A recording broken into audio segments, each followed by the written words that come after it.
Bonjour et bienvenue dans cette nouvelle vidéo de présentation d'une application Android. Aujourd'hui, je vais vous présenter une application liée au NAS Synology, le DS File. Le DS File est exactement le même que sur le DiskStation Manager 5. Il vous permet ainsi de pouvoir naviguer dans vos fichiers, les modifier, les déplacer, les supprimer, les renommer, les partager, bref, faire tout ce que vous auriez pu faire depuis votre ordinateur et votre navigateur web, directement depuis votre mobile, en Wi-Fi et en 3G. Pour ce faire, vous n'aurez qu'à rentrer l'adresse de votre NAS, votre nom, votre mot de passe et le type de connexion. Je vous recommande bien évidemment le HTTPS pour protéger vos données. Une fois le programme démarré, on constate déjà sa présentation. Nous avons ici au centre l'ensemble des dossiers présents sur le NAS. En faisant un glisser sur le côté, on peut accéder aux dossiers qui ont été indiqués en favoris. En haut, nous avons en permanence l'arborescence qui est indiquée pour savoir où l'on se situe. En cliquant ici, on voit bien qu'est-ce qu'on peut aller voir, à savoir les fichiers locaux, c'est-à-dire ceux qui sont sur le téléphone, ce qui va permettre par exemple de dire ensuite ce fichier local en question, qu'est-ce que je veux en faire. Aller sur le DiskStation, où on trouve donc c'est le NAS, sur lequel on retrouve donc l'ensemble des dossiers. Également aller dans les tâches, pour voir les divers transferts et téléchargements en cours, si vous avez par exemple demandé à télécharger un fichier depuis le DiskStation vers votre téléphone, au contraire, envoyer un fichier de votre téléphone vers le DiskStation. En haut, vous pouvez changer la présentation.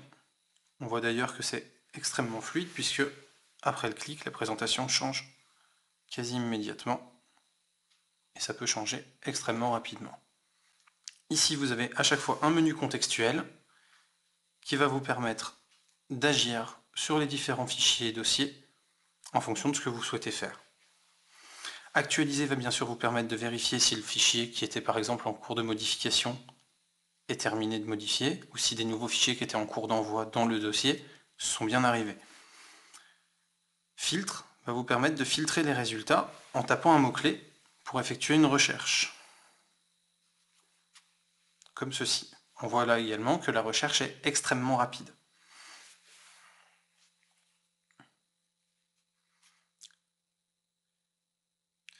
On va pouvoir donc changer les paramètres de tri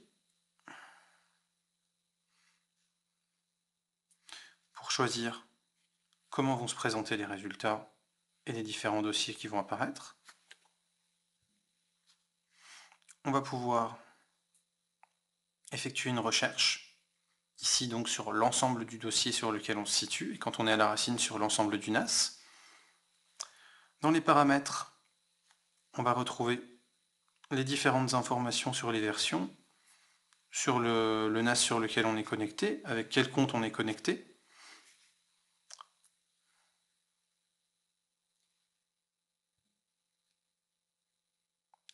Et enfin, donc, on va pouvoir se déconnecter pour quitter l'application DS Files. Lorsque l'on se rend dans un dossier, donc on constate aussi que l'ouverture est assez rapide tant qu'il n'y a pas de miniature à afficher. Plus encore, bien évidemment, quand vous avez déjà été dans le fichier, puisqu'il y a un cache qui vous permet de gérer directement l'arborescence pour garder les raccourcis et charger plus rapidement les arborescences sous-jacentes. Quand vous allez aller dans un dossier, vous allez pouvoir observer, s'il s'agit de photos, les miniatures, avec l'ensemble des informations sur les photos, les dates de prise de vue et heures, les noms, les miniatures des photos, et également leur poids. On voit à côté qu'il y a une petite languette grise, et si on va cliquer dessus, on accède à un menu contextuel lié au fichier. On peut bien sûr aller en voir les propriétés, le partager pour créer un lien que vous allez pouvoir envoyer ensuite sur un réseau social, par un mail ou par SMS, directement pour permettre à une personne d'y accéder sans forcément créer un compte sur le NAS. Je vous invite à ce sujet à aller voir la vidéo que j'avais faite sur le DS File de DiskStation Manager pour voir exactement comment ça peut fonctionner. Ajouter à l'archive va vous permettre de créer une archive type WinZip dans lequel vous allez pouvoir stocker plusieurs données de votre NAS avant de les télécharger. Télécharger va donc vous permettre d'en faire une copie directement sur votre téléphone ou votre tablette. Copie va vous permettre de copier le fichier pour aller ensuite le coller un peu plus loin. Déplacer va vous permettre de dire dans quel autre fichier vous voulez le déplacer. Supprimer, donc le supprimer. Renommer, changer son nom.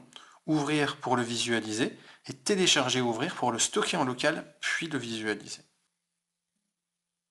On constate donc que les options sont rigoureusement identiques et aussi nombreuses que sur la version desktop, ce qui permet de ne pas avoir de limitation, et on peut même imaginer avoir un NAS sans ordinateur et quand même pouvoir l'administrer par cet intermédiaire. On se rend compte donc que la navigation est assez fluide, que l'affichage des miniatures se fait assez bien. Et quand on veut visualiser une vidéo, elle s'affiche une image, pardon, elle s'affiche assez rapidement. Et on accède ensuite à une visualisation classique qui nous permet de zoomer à deux doigts pour ensuite aller se balader dans l'image.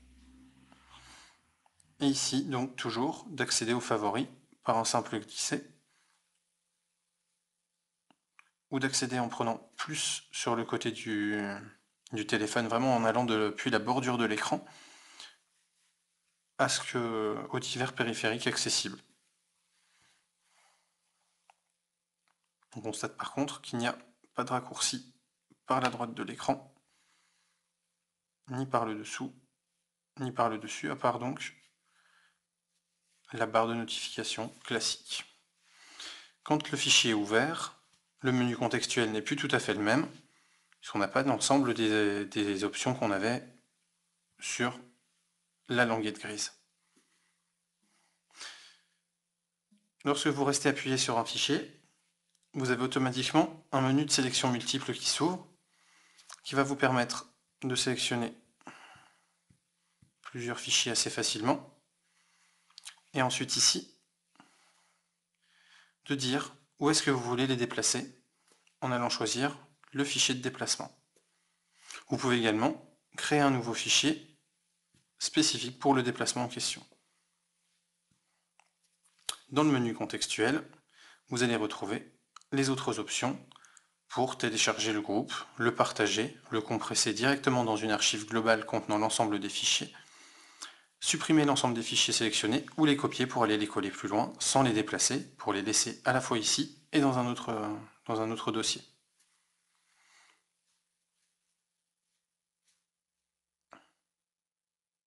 Voilà pour la présentation de DS File sous Android, qui vous permet donc d'administrer l'ensemble des fichiers de votre NAS assez facilement, de visualiser vos photos, de visualiser également vos vidéos de la même manière. Et si vous téléchargez des documents type texte par exemple, vous pouvez parfaitement les ouvrir avec une suite Office ou une application compatible depuis votre téléphone, sans même forcément avoir à les télécharger en dur. Vous pouvez simplement faire visualiser pour qu'il les télécharge et qu'il vous demande l'application avec laquelle vous voulez visualiser le document sans l'avoir stocké, ce qui fait qu'après vous ne l'aurez pas dans votre mémoire une fois que vous aurez quitté le document.